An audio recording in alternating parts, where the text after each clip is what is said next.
First Watch Now. What you need to know from the Cochise County Sheriff's Office. Hosted by Cochise County Public Information Officers Carol Kappas and Grady Butler. First Watch on 92.3 KWCD. And it's brought to you by Sulphur Springs Valley Electric Cooperative, giving you an inside look into your Sheriff's Office. I'm Grady Butler, and with me is Carol Kappas, Public Information Officer with the Sheriff's Office, and Sheriff Mark Daniels. Good morning. Good morning, Cochise County. Hello, everybody. Let's start with Cars for Kids. It's coming up soon, and we're looking for sponsors at this point. We truly are. This is our month of sponsorship. We gather up our sponsors that truly support the show. Cars for Kids is a show that the Fraternal Order of Police, Huachuca Lodge 28, puts on for the Sierra Vista Boys and Girls Club. It's a big fundraiser for the year. This is our 11th annual event. It's a great event. It's a cost-free event. You can come to the show. There's no cost for any of that. We encourage you, if you want to put a car in there, you can go to the Fraternal Order of Police or the Boys and Girls Club site. You can see the registration form. It's only $25. I mean, we keep it very low for the right reasons. But we're looking for sponsors. So if you're a business listening to this or an individual and say, I want to sponsor, get a hold of the Boys and Girls Club here in Sierra Vista. Get a hold of me. I'm easy to get a hold of through the Sheriff's Office. And like I said, your sponsorship goes to the Boys and Girls Club, 70%. The other 30% goes to the FOP for their outreach program. So it's a cool event. April 1st, Cal Ranch, come on out there. And there's a lot of raffle prizes that go along with this also. We have over 20 raffle prizes, and these raffle prizes are not cheap. We actually do an auction with them. And so we raised about $7,000 to $10,000 just on our auction items. I mean, so this is a huge fundraiser for us. And again, everything we do, whether it be a DJ, whether it be the sponsors, everything, there's no cost. There's no cost to the show. So we make sure it's a cost-free show that every dollar donated goes to the cause.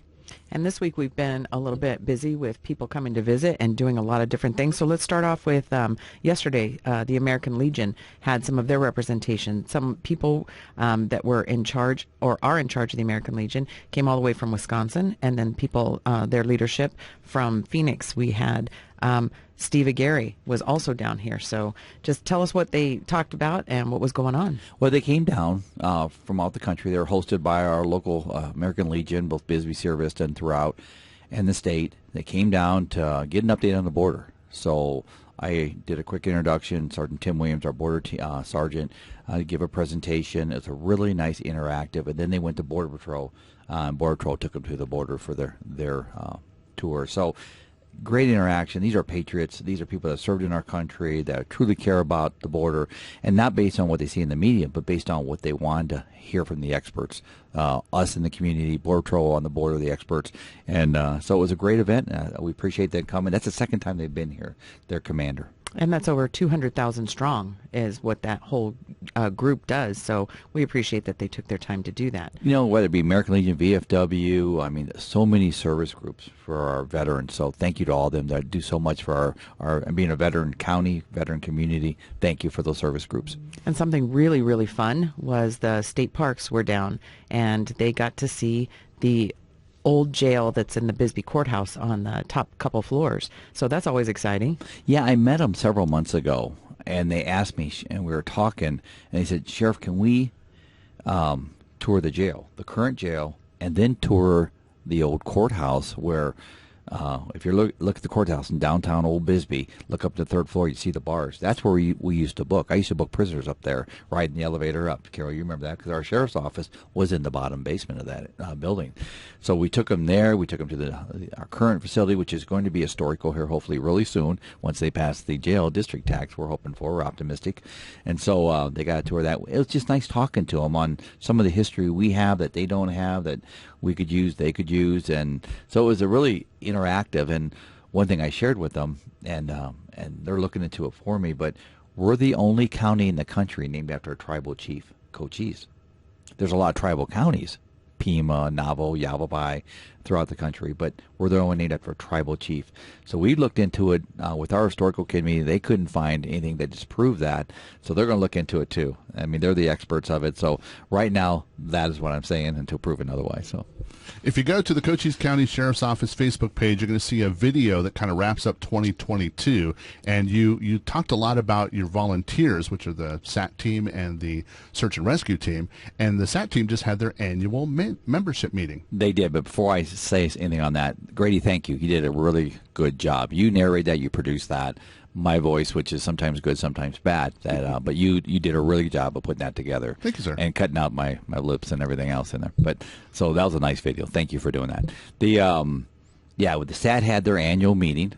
They do this right after Christmas. They never do it during Christmas because they understand there's so much going on. So they do it first part of January, end of January, and it's always a nice event. I mean, starting the year off with our volunteers, and they put in about, if you look at the hours and you equate that to a full-time deputy, that's almost 5 deputies full-time working for what they do, costing the county nothing. So, again, they do a lot of good. And the other thing they do, which I think is amazing, is our veterans, when they pass, they take them to their final resting place. They escort them. So, again, that's become a strong norm in this county on that. So thank you for them doing that.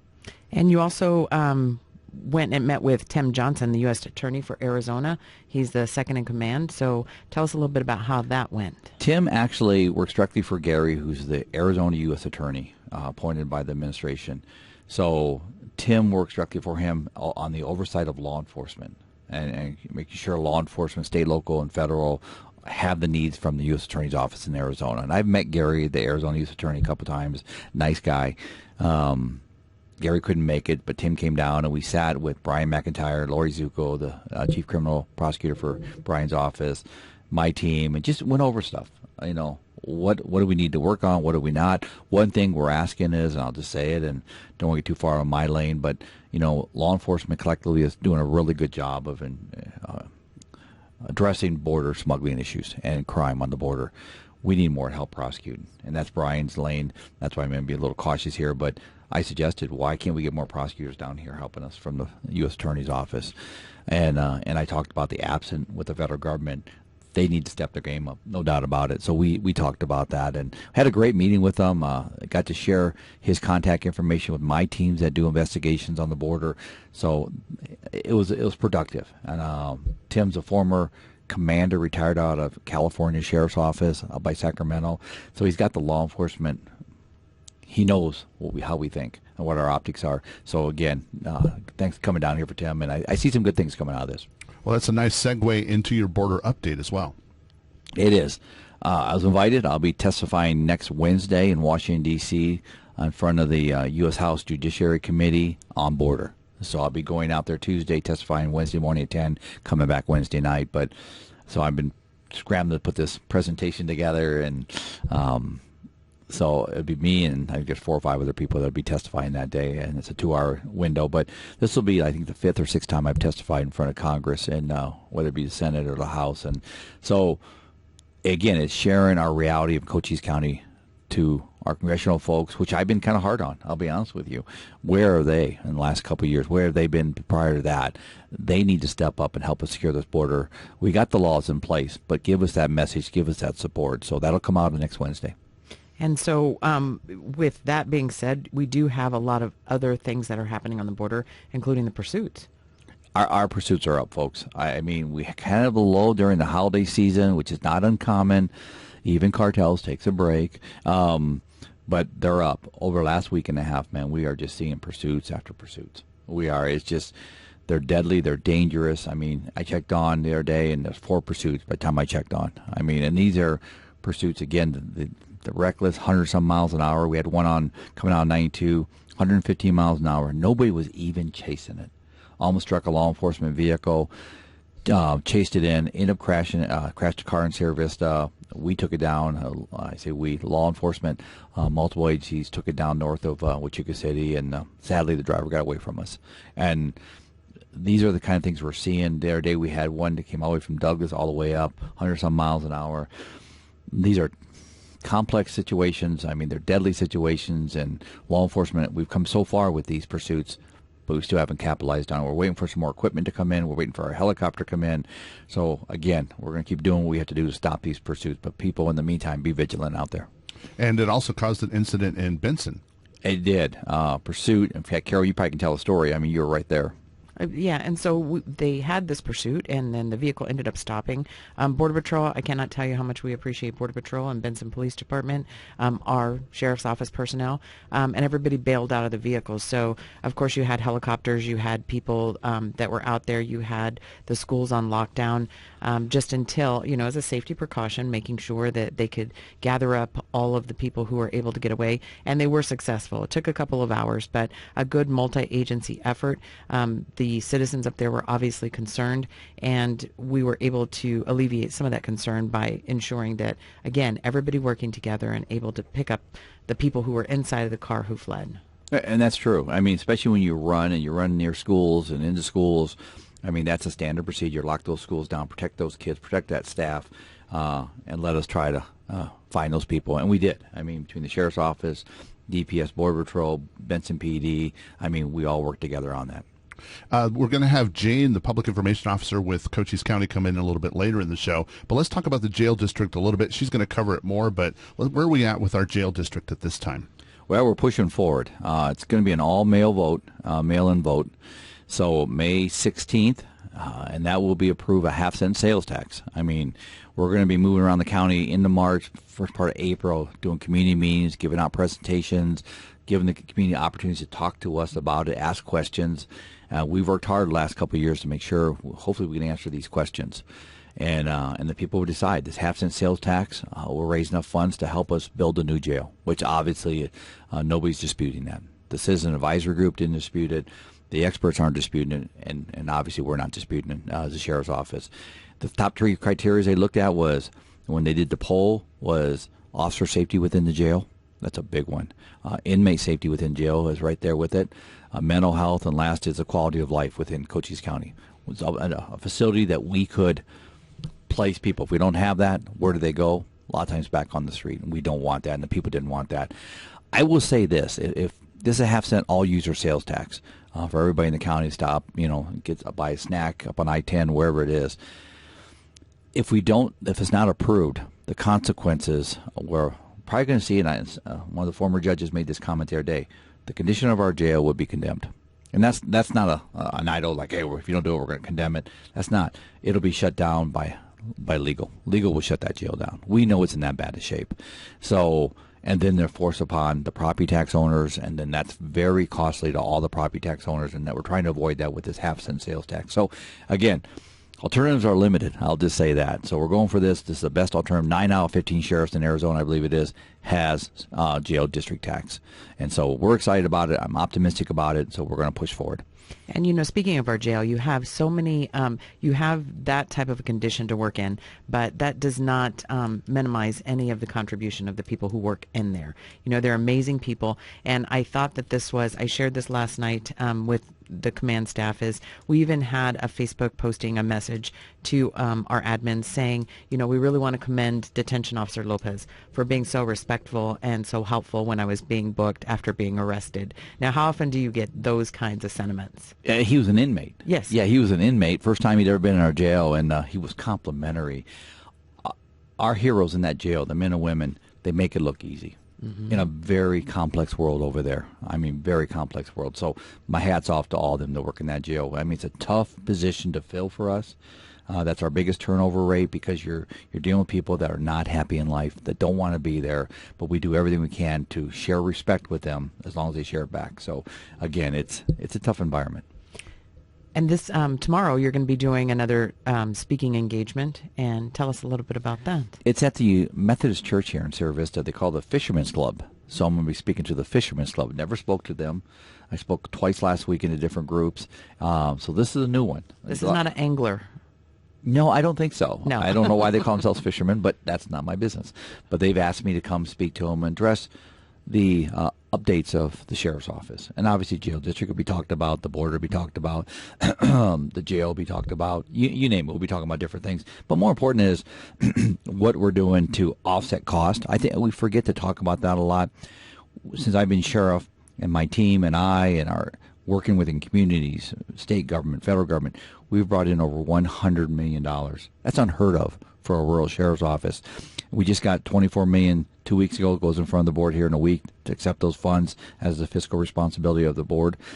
And these are not matching funds. These are zero-cost funds to taxpayers and the county government. That's how we do our grants. So, again, it offsets costs, more vehicles. With that comes 5 years of maintenance for those vehicles, tires, oil. So the taxpayers aren't paying for that. And all kinds of personnel costs, covers all their costs. I mean, we're just excited of doing that because it's helping me do programs, education, prevention, enforcement. Otherwise, I'd be very restricted to do. Well, let's talk about your stop of the week.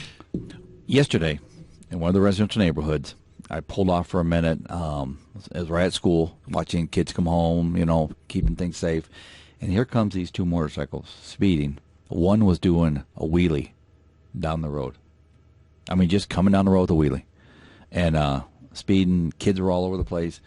Stopped both of them, no registration, no insurance, fictitious plates on one of the vehicles, no registration on the other. The one was multi-time suspended driver's license. The other one didn't have a license. I mean, they had more problems you could throw a stick on this traffic stop. But most important, and they were charged. Trust me, they were adequately charged. They probably got $2,000 or $3,000 worth of citations yesterday based on what they normally charge these people in the courts. But most important on that was, folks, think, please. Think. This morning I was coming to work here, coming over the radio show, at the stoplight, car pulls up, red light, looks both ways and goes right through the red light. Unacceptable driving. Truly unacceptable driving.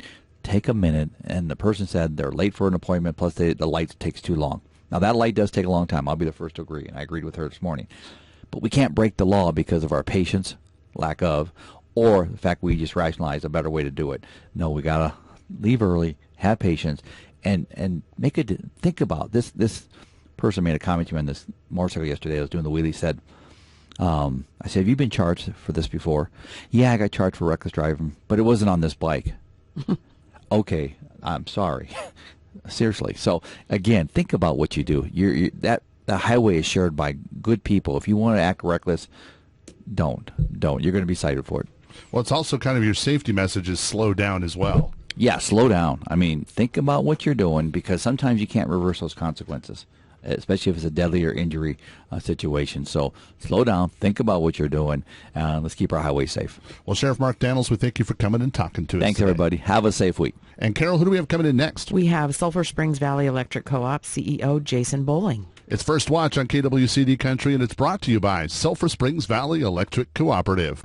It's First Watch now. Hosted by Public Information Officer Carol Kappas and Grady Butler. On 92.3 KWCD. And it's brought to you by Sulphur Springs Valley Electric Cooperative, giving you an inside look into your sheriff's office. I'm Grady Butler, and with me is Carol Kappas, Public Information Officer with the Sheriff's Office, and our next guest. Welcome back, Cochise County, and thank you so much to Sierra Vista SSVEC's CEO. Say that like 5 times real fast. It's tough. Jason Bowling, yes, but you've got it down. Thank you so much for being here. Tell us a little bit about you.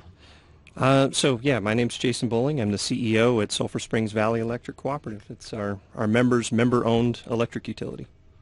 And SSVEC is also the sponsor of this show, so I'd like to take this opportunity to thank you guys for sponsoring us up and helping with this show and all the other things that you do in the community. You guys are amazing. Thanks, Grady. I appreciate that. Community is kind of central to who we are and what we're all about, so it's kind of part of our culture. That is true. Whenever you see an event going on in Sierra Vista or around the county, you often see SSVEC's name attached to it, so you guys are very much involved in the community, and the community thanks you for that. Hey, thanks, Grady.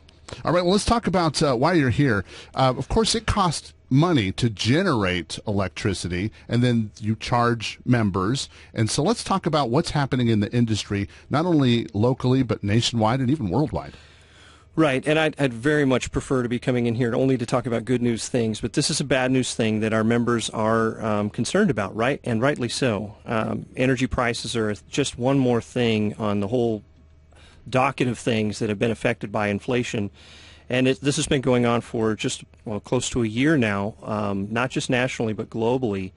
Just Google fuel surcharge news, and you'll see all over the world there's news articles about utilities having to raise their rates to recoup rising costs of gas. And 40% of America's electricity is generated by natural gas units. That natural gas is being supplied to Europe, and that's creating a crunch in the market. So all over the place we're seeing these increases, and it's a real challenge for our members. We made a conscious decision last year to not roll that cost out to our members immediately because we knew that summer is a peaking time for us and we not want to blast them with a large cost. So we phased it in, not just to give them a reprieve from the cost, but also to give us some time to evaluate other options and find some creative solutions to bring that cost down without saddling our members with it. Unfortunately, we can't cover everything, but we are doing everything we can to try to keep it down for our members. So what are you doing and what can your subscribers do? How can we best address this? Yeah, great question. And so what we're doing, the first big thing we did is our directors decided it was important to get as much money as possible into our members' hands and retired a record $5 million in capital credits back to our membership. That's big. Last year was a big one with $4 million. And so to eclipse that was purely and completely out of a desire to get that money in our members' hands.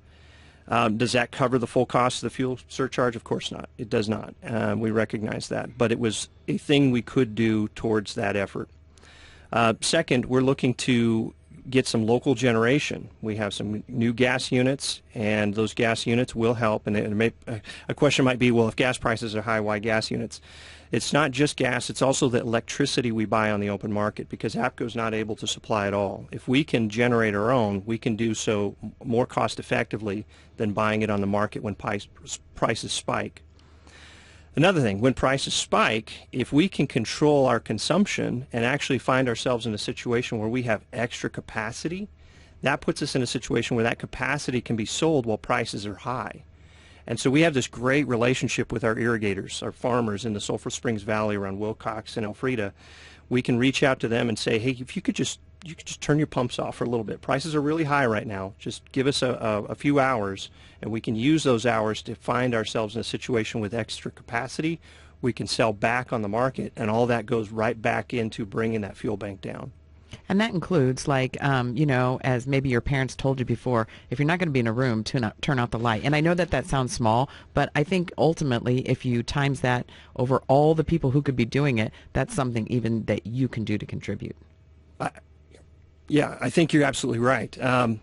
Keeping those costs down, it can also be a individual member decision. So adjusting the thermostat and turning off lights. And that may seem like insignificant and not really helpful advice, but you're right. If more members do that sort of thing when temperatures are really low and we're having to buy a lot of energy, or in the summertime when temperatures are high and we're having to buy a lot of energy, that helps everybody out. How does solar affect all of this? Well, there's a couple of ways. One is some members, not all, but some members would like to have solar on the rooftops. And there are a lot of providers out there that can help our members with that. We would like to be part of that conversation to help our members make those decisions to ensure that they're getting a good value for their investment. There's also the second side of that is the utility scale solar. And so we can also buy solar. And we have a purchase power agreement with a provider that's building a 20 megawatt solar facility in McNeil. That will flood our local market with extra electricity that put us back in that situation where we're having to buy less on the market. And some of the things that people really have to be careful of, and that's why we would encourage them to talk to your company, is because we have so many people that are scam artists. You know, we have reports of people in the West End as of last week going around with a clipboard trying to sell solar items. And that's something that you really shouldn't do in that manner. It takes a lot of research, and you guys are willing to help with that process.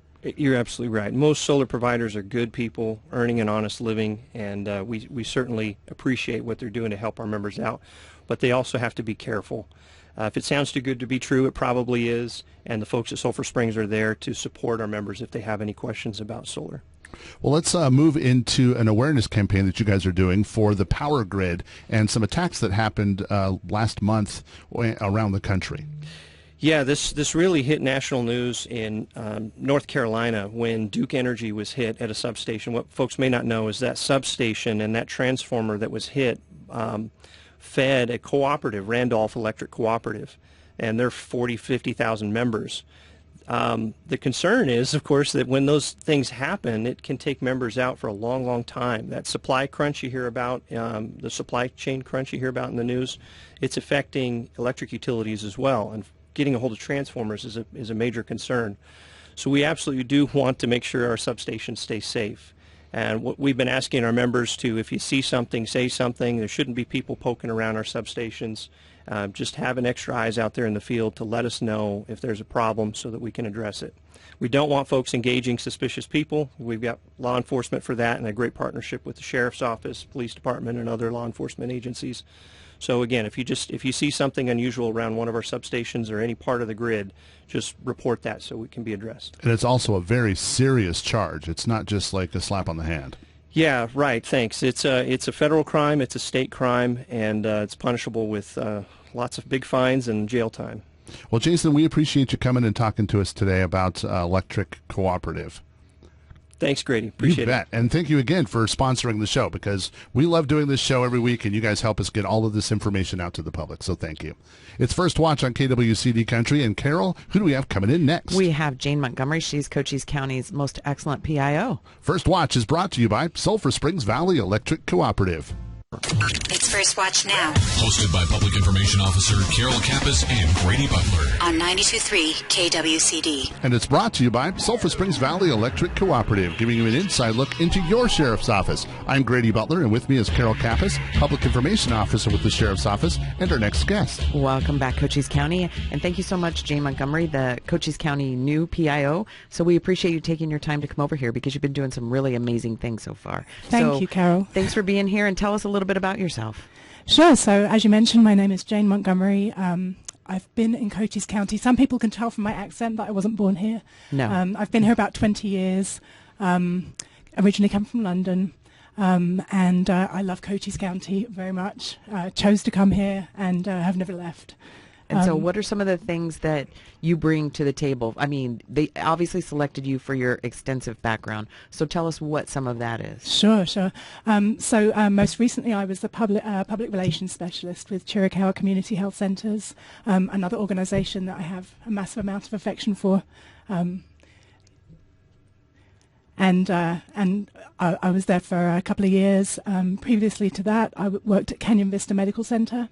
I worked for the executive team there, and I've been here a really, really long time. So I worked for Palomino School District for quite a long time when my son was young, and then going all the way back in the midst of time, I was on the board of Cactus Fen Preschool in Sierra Vista. Oh, that is back in the Yeah, I've been day, here a so. long time. I'm kind of a bit of a jack of all, well, they used to call me a Jane of all trades. There you go. My previous job, because I'm a graphic designer, I can do video editing. I have a passion for communication. I love writing. I love, good writing and really trying to get information across to people in a way that is interesting and engaging, and digestible.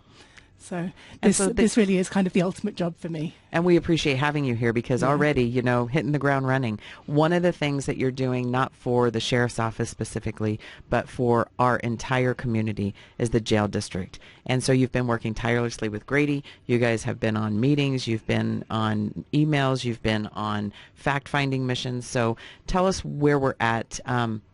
We have time. Tell us where we're at with the jail district. Absolutely.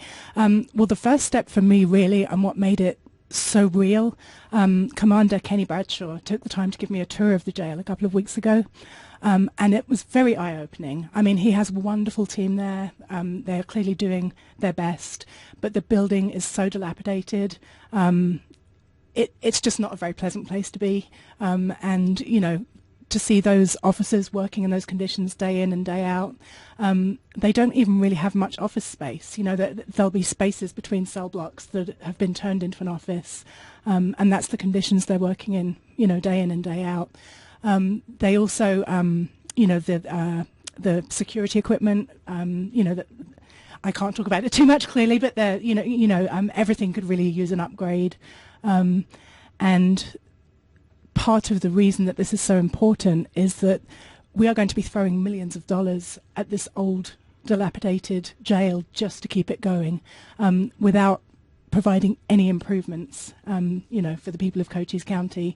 And that's a given. That's just what has to be done just to kind of keep this place limping along. The proposed jail district would be providing huge improvements. So the investment would be, a capital investment, which would go years into the future. And so it's planned. So you have this Band-Aid solution for right now, but that obviously is not going to work. Exactly. It's something that we have to do, like you said, to keep it limping along. But in the interim, in order to address that, again, a lot of work has gone into the back end of this, and so you have public meetings scheduled before the vote. So tell us a little bit about the public meetings. Absolutely. Well, just to backtrack a little bit, so all the way in last year, a public outreach committee was started. So this has been a very transparent public process right from the beginning.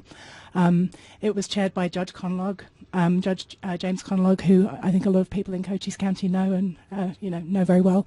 And after many public meetings and a lot of public consultation, they came to the conclusion that this should go to the vote and that Cochise County voters should decide whether to proceed with a jail district.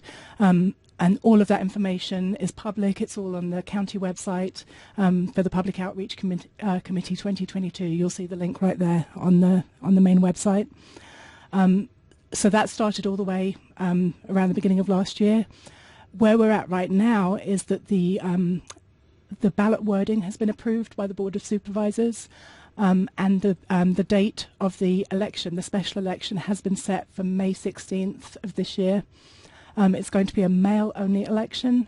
Those ballots will be mailed out on April 19th of this year.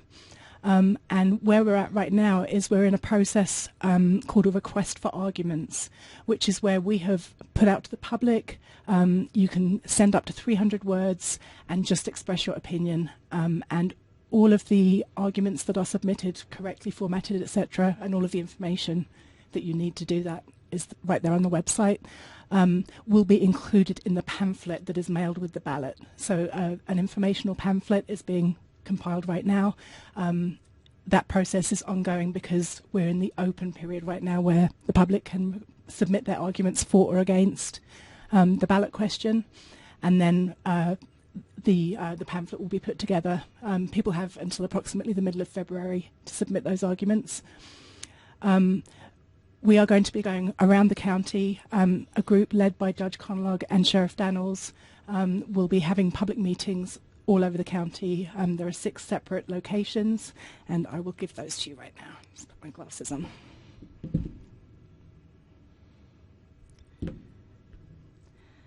So the first public meeting will be in Sierra Vista. The location will be the Cochise College Student Union Community Room, which is that huge, beautiful room at the college.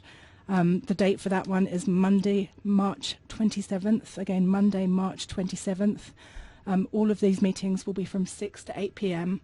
There will be several speakers, including the Sheriff, Judge Conlog, Commander Bradshaw, Rich Karwachka from the county administrator, and then there will be a Q&A session following each meeting.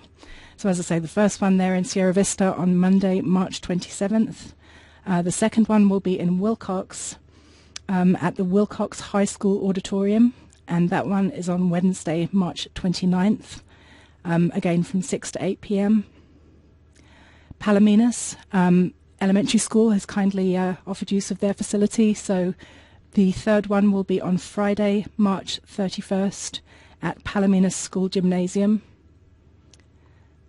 Next is Bisbee, and we're going to have that one right at the county buildings at the Board of Supervisors hearing room at 1415 Melody Lane, which is my new home. And Douglas, we are going to use the City of Douglas Visitor Center for the Douglas meeting, and Douglas's meeting will be Tuesday, April 4th, and again 6 to 8 p.m. And Benson, last but not least, will be at Benson School District Multipurpose Room, and that is on Wednesday, April 5th, 2023. And as I say, the format of those meetings, there'll be a presentation, there'll be a lot of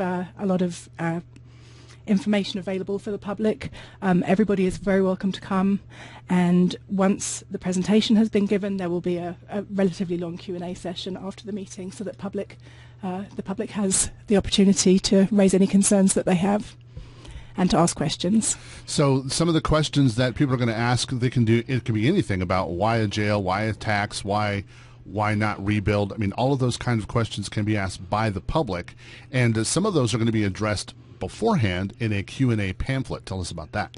Absolutely. So, yeah, we're putting together an FAQ and just a list of talking points, the kind of thing that Carol and I were talking about just now.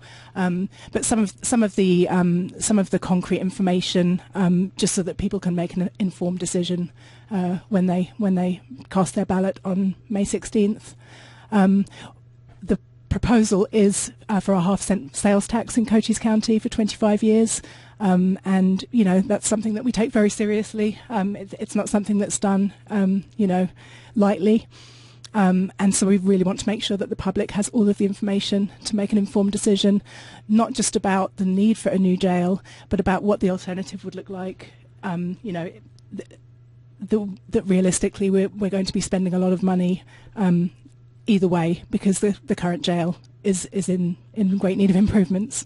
And one of the questions that I guess comes up is the 0.5-cent sales tax. And people who live here think, oh my gosh, that's just another tax on me. But it's a 0.5-cent sales tax on anyone buying products in Cochise County. So it could be anybody passing through off the interstate, stopping into a gas station, any of those types of things. So it really is spread all over Cochise County. So I think that that's an important thing that people are going to want to hear. Absolutely. And the fact that the alternative, would be a property tax, which really would just disproportionately burden property owners in Cochise County.